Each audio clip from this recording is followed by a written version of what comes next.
Hi అండి. నమస్తే. Welcome to అమ్మాయి లోకం. అందరూ ఎలా ఉన్నారు? నేనైతే చాలా బాగున్నాను. మీరందరూ కూడా బాగుండాలని మనస్ఫూర్తిగా కోరుకుంటున్నాను. ఇవాళ మన రెసిపీ వచ్చేసి గోధుమ పిండితో అప్పటికప్పుడు చేసుకునే ఒక మంచి హెల్తీ స్నాక్ రెసిపీ అనమాట. పిల్లల నుంచి పెద్దవాళ్ళ దాకా అందరికీ నచ్చే విధంగా ఎలా చేయాలో చూద్దాం. స్కిప్ చేయకుండా చూడండి. ఫస్ట్ మిక్సింగ్ బౌల్‌లో వచ్చి ఒక కప్పు గోధుమ పిండి, ఒక టేబుల్ స్పూన్ బొంబాయి రవ్వ, రుచికి సరిపడినంత ఉప్పు, ఒక టేబుల్ స్పూన్ నూనె వేసి మొత్తం మంచిగా కలిపేసుకుందామండి ఇదంతాను. ఉప్పు, నూనె అంతా పిండికి మంచిగా అయ్యేటట్టు కలుపుకుందాము. తర్వాత సరిపడినన్ని నీళ్లు పోసుకొని గట్టిగా చపాతీ పిండి ఎలా అయితే కలుపుకుంటామో అలా కలిపేసుకుందామండి.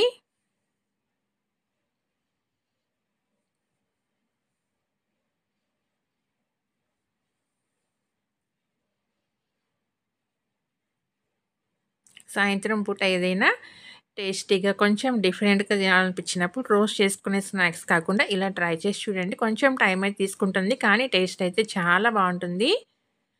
ఒక టేబుల్ స్పూన్ నూనె వేసేసి మొత్తం మంచిగా కలిపేసుకుందామండి.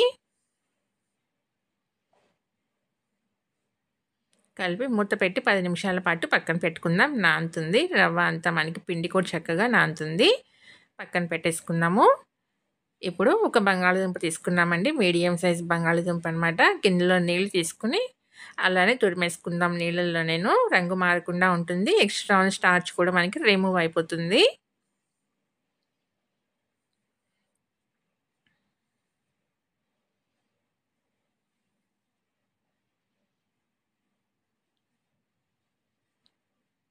దీన్ని మంచిగా చూసారు కదా! చక్కగా మనకి పుల్లలు పుల్లలుగా ఉండాలనమాట. ఇంకా దీనికంటే పెద్ద తురుమున్నా గాని దాంతో కూడా తురుముకోవచ్చండి. మంచిగా మనకి చక్కగా తురుము పెద్దగా ఉంటుంది.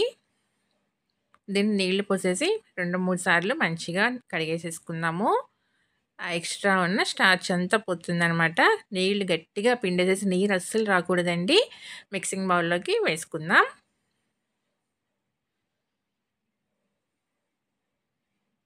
ఒక మీడియం సైజ్ క్యారెట్‌ని తురిమి పెట్టుకున్నాము. దాన్ని కూడా వేసేసుకుందాము. ఒక చిన్న అల్లం ముక్కని తురిమేసుకుందామండి.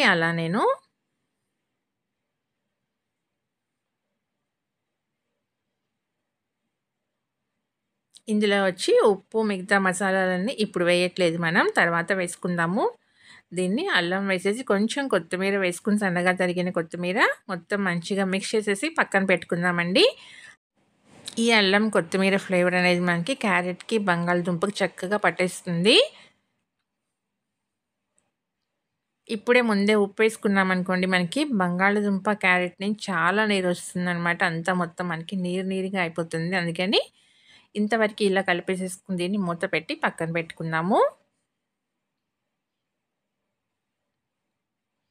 ఉప్పు అనేది మనం తర్వాత వాడుకోబోయేటప్పుడు వేసుకుందాం. అప్పటికప్పుడు వేసుకొని కలిపేసుకుంటే సరిపోతుందనమాట. 10 నిమిషాల తర్వాత పిండి చక్కగా నానిపోయింది. ఒకసారి మంచిగా నొక్కి కలిపేసుకుందాము.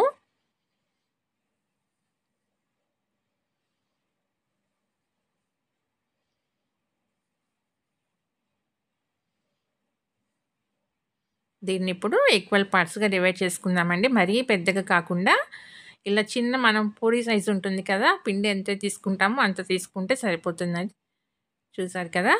చిన్న చిన్న పూరీలాగా మనం చేసుకునేటట్టుగా ఉంటే సరిపోతుంది. పొడి పిండి వేసుకొని దీన్ని పూరీలాగా రుద్దేసుకుందాము. మీరు దీన్ని కావాలంటే మైదాతో కూడా చేసుకోవచ్చండి.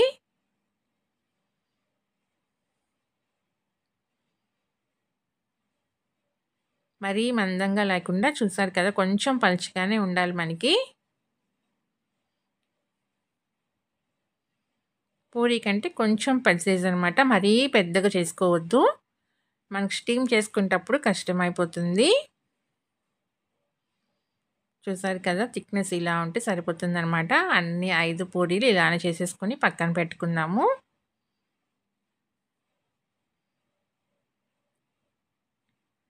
ఇప్పుడు మనం బంగాళదుంప మిశ్రమాన్ని తీసుకుందామండి. దీంట్లో పావు టీ స్పూన్ ధనియా పౌడర్, ఒక పావు టీ స్పూన్ జీలకర్ర పొడి, ఒక పావు టీ స్పూన్ దాకా పెప్పర్ పౌడర్, ఒక పావు టీ స్పూన్ దాకా చిల్లీ ఫ్లేక్స్.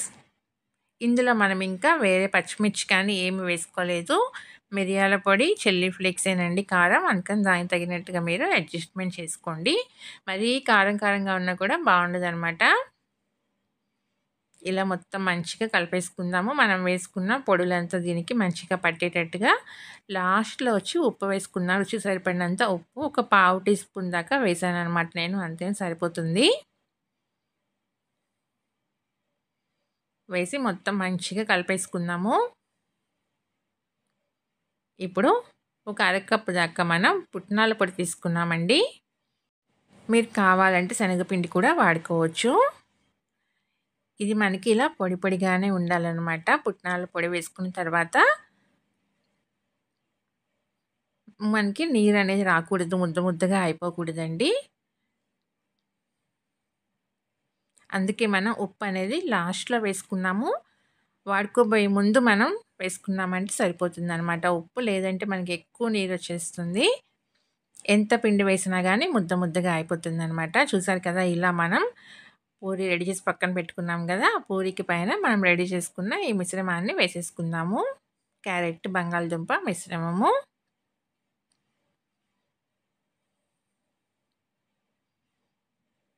మరి కొంచెం కొంచెంగా పెట్టుకోవద్దండి. స్టఫింగ్ అనేది తినేటప్పుడు బావుంటుంది. కొంచెం ఎక్కువగానే పెట్టుకోండి. ఇలా పెట్టుకున్నాక పైన ఇంకొక పూరి పెట్టుకుందాము. దీనికి పైన కూడా స్టఫింగ్ పెట్టేసుకుందాము.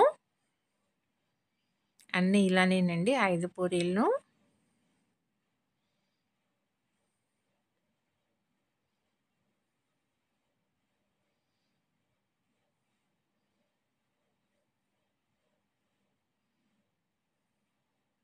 టేస్ట్ అయితే చాలా బావుంటుంది. పిల్లలకి స్కూల్ నుంచి రాగానే కానివ్వండి, ఈవినింగ్ టైంలో తినటానికి స్నాక్స్ లాగా కానివ్వండి, చాలా టేస్టీగా ఉంటుందనమాట. చూసారు కదా! 5 పూరీలు మనం ఇలా రెడీ చేసుకున్న తర్వాత మొత్తం తీసేసి ఒక ప్లేట్ తీసుకున్నామనమాట. ఆ ప్లేట్‌లో ఆయిల్ రాసుకున్నామండి. ఆ క్లిప్పింగ్ అయితే మిస్ అయిందనమాట. అతుక్కోకుండా ఉంటుంది మనకు స్టీమ్ అయిన తర్వాత. ఆయిల్ రాసుకొని ఆ ప్లేట్‌లో పెట్టేసుకుందాము.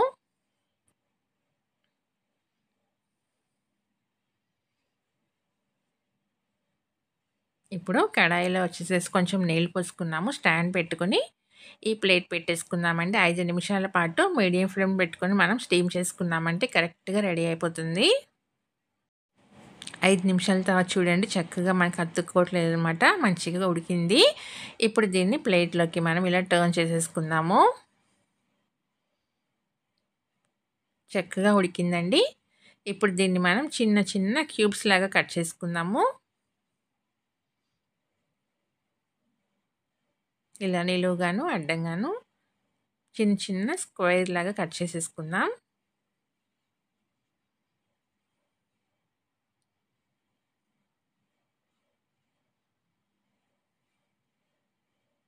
టైం అయితే పడుతుందండి కొంచెం చేసుకోవటానికి. కానీ టేస్ట్ అయితే చాలా బావుంటుంది. రోజు ఒకే రకమైన స్నాక్స్ కాకుండా ఇలా కొంచెం డిఫరెంట్‌గా ట్రై చేసి చూడండి. పిల్లలకి కూడా చాలా బాగా నచ్చుతుంది. ఈవినింగ్ టీ టైమ్‌కి ఒక మంచి స్నాక్ రెసిపీ అనమాట. చూసారు కదా! స్టఫింగ్‌తో పాటు చక్కగా లేయర్స్‌గా మైదాతో అనుకోండి మీకు ఆ లేయర్‌లు కరెక్ట్‌గా మంచిగా తెలుస్తుందనమాట. గోధుమ పిండి కాబట్టి మనకి ఆ లేయర్ అనేది కరెక్ట్‌గా రాదు. కానీ మనకి ఆ చక్కగా లేయర్‌గా స్టఫింగ్‌తో పాటు చాలా బావుంటుంది. ఇప్పుడు మనం స్లర్రీ అనేది రెడీ చేసుకుందామండి. అన్నీ ఇలా కట్ చేసేసుకొని పక్కన పెట్టుకున్నాక ఒక ప్లేట్ తీసుకొని దాంట్లో ఒక 3 టేబుల్ స్పూన్‌ల దాకా మైదా పిండి, ఒక టేబుల్ స్పూన్ రవ, కొంచెం చిల్లీ ఫ్లేక్స్ వేసుకున్నాము. రుచికి సరిపడినంత ఉప్పు, ఒక పావు టీ స్పూన్ దాకా నువ్వులు, కొంచెం కొత్తిమీర,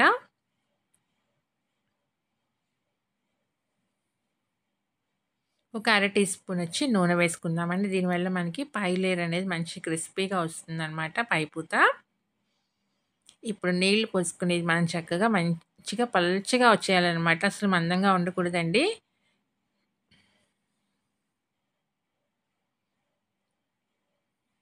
మనకి కోటింగ్ అవ్వనట్టుగానే ఉండాలనమాట పైపూత అనేది.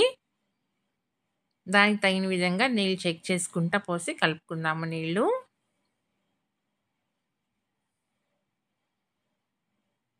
చూసారు కదా! ఇలా ఉంటే సరిపోతుందనమాట. ఇప్పుడు మనం రెడీ చేసి పక్కన పెట్టుకున్న పీసులు ఉన్నాయి కదా క్యూబ్స్, వీటిని వేసేసేసి ఒకసారి దీంట్లో డిప్ చేసేసి తీసి నూనెలో వేసుకుందామండి.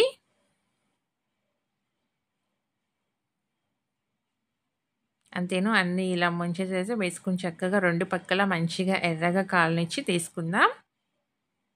స్టవ్ వచ్చేసి మనకి లో టు మీడియం ఫ్లేమ్‌లోనే ఉండాలండి. అప్పుడే మనకి చక్కగా లోపల దాకా మంచిగా క్రిస్పీగా ఫ్రై అవుతుందనమాట. లేదంటే గోధుమ పిండి కాబట్టి వేయగానే కలర్ మారిపోతుంది. లోపల పచ్చిదనం అలానే ఉంటుంది. పట్టినన్ని వేసుకొని 2 పక్కలు చక్కగా మార్చి మార్చి ఎర్రగా కాల్చి తీసుకుందాము.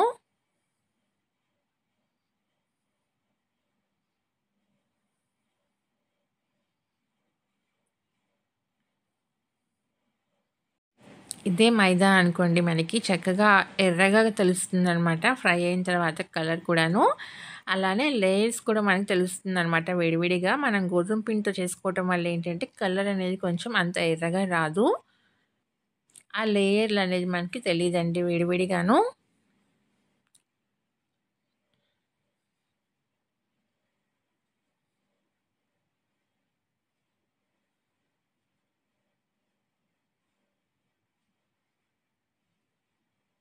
మీరు కావాలంటే మైదా పిండిలో కూడా చేసుకోవచ్చు. రెసిపీ అంతా సేమేనండి. పిండి మాత్రమే మైదా పిండనమాట. చూసారు కదా చక్కగా ఎర్రగా కాలింది తీసేసుకుందాము. అన్నీ ఇలానే మనం ఫ్రై చేసుకొని తీసేసుకుందామండి. టేస్ట్ అయితే చాలా బావుందనమాట. పైన మంచి క్రిస్పీగా, లోపల సాఫ్ట్‌గా టేస్ట్ చాలా బావుంది. తప్పకుండా ట్రై చేసి చూడండి. మీకెలా వచ్చిందో కూడా నాకు తప్పనిసరిగా కామెంట్ చేయండి. అలానే వీడియో నచ్చినట్లయితే తప్పకుండా సబ్స్క్రైబ్ చేసుకొని ఒక లైక్ ఇచ్చేయండి. మీ ఫ్రెండ్స్‌కి, ఫ్యామిలీ మెంబర్స్‌కి షేర్ చేయండి. ఈ రెసిపీ అయితే ఇంతేనండి. రేపు ఇంకో కొత్త రెసిపీతో మీ ముందుకొచ్చేస్తాను. చూసారు కదా చక్కగా పొరలు పొరలుగా చాలా టేస్టీగా ఉందనమాట.